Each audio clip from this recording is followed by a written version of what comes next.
Good morning. आज का व्याख्यान बीए प्रथम वर्ष के छात्र छात्राओं के लिए पूर्व प्रसंग से संबंधित गुणों से संबद्ध है।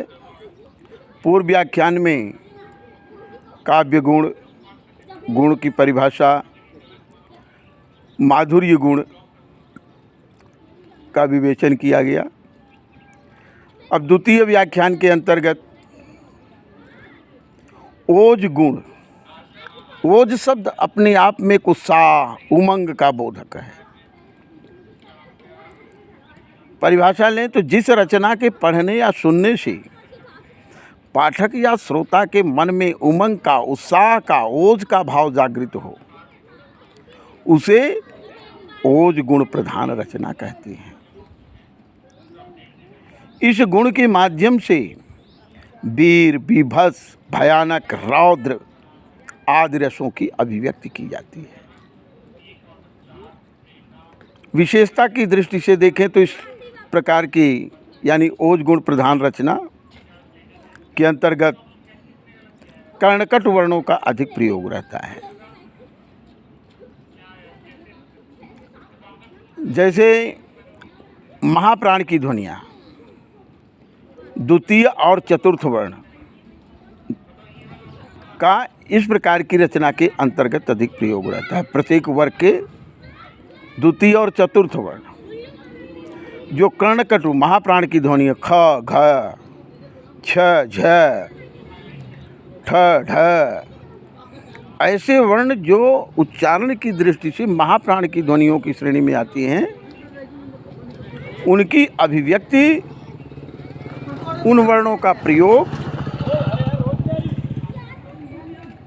माधुर्य गुण, ओज गुण प्रधान रचनाओं के अंतर्गत किया जाता है।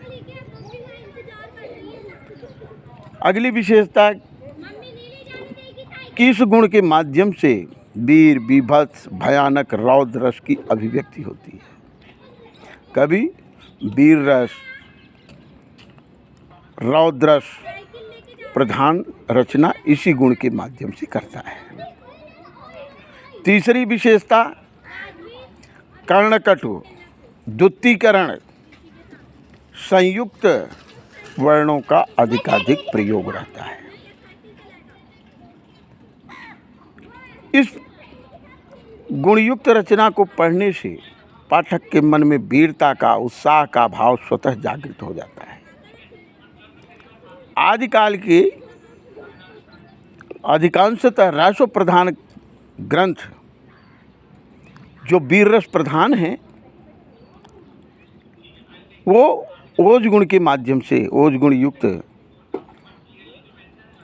रचना के रूप में माने जाते हैं। ओज गुण के माध्यम से कवियों ने इस प्रकार की रचना की। उदाहरण के लिए घोड़ों के विकल वितुंडों से पट गई भूमि नर मुंडों से, वर्णों पे जाएं, नर मुंडों द्वितीयकरण के वर्ण। हर वर्ण अपने आप में एक उत्साह युक्त भाव को लिए हुए है। तो इस प्रकार की रचना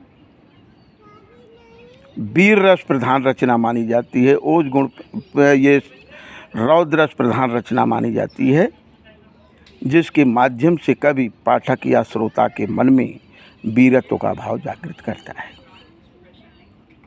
अगला प्रसाद गुण, इसके स्वरूप प्रायशः माधुर्य गुण से मिलते जुलते हैं। सरल, सहज, सुस्पष्ट वर्णों का कवि इस प्रकार की रचना के अंतर्गत प्रयोग करता है। शांत रस, भक्ति प्रधान काव्य इसी प्रकार की रचना के माध्यम, इसी गुण से के माध्यम से लिखे जाते हैं। इसी प्रकार के गुण युक्त प्रसाद गुण प्रधान वर्णों का प्रयोग कर रचना की जाती है। चित्रात्मक शैली, इस गुण की विशेषता है कि जिस रचना के पढ़ने या सुनने से शांत का, भक्ति का, सरल सहजता का भाव मन में जागृत हो, वह प्रसाद गुण प्रधान। चित्रात्मकता का मतलब होता है जिस रचना के पढ़ने या सुनने से पाठक के सामने एक चित्र सा उपस्थित हो जाए। जिस प्रकार का प्रसंग पढ़ रहा है उस प्रकार का दृश्य सामने दिखाई देने लगे। उदाहरण के लिए, देखी सुदामा की दीन दशा, करुणा करी कह करुणा निधि रोए, पानी पर हाथ को हाथ छुयो नहीं, नैनन के जल सो पग धोए। अब एक एक पंक्ति को पढ़ने से, उसके अर्थ को लेने से ऐसा प्रतीत होता है जैसे एक चित्र सा सामने उपस्थित हो रहा हो कि भगवान कृष्ण सुदामा के पैरों को पखार रहे हैं, उनके नेत्रों से अश्रुजल गिर रहे हैं। तो कहने का तात्पर्य है कि प्रसाद गुण के अंतर्गत रचना सरल सहज वर्णों से विभूषित, चित्रात्मक शैली से युक्त, शांत भक्ति प्रधान शांत रस का बोध कराने वाली होती है। ये 3 विशिष्ट गुण थे जिनके माध्यम से कवि अपनी रचना का विधान करता है। धन्यवाद, बहुत बहुत धन्यवाद। आगे हम काव्य दोषों पर बात करेंगे, जिस पर कल व्याख्यान विस्तार से देंगे, विवेचन करेंगे।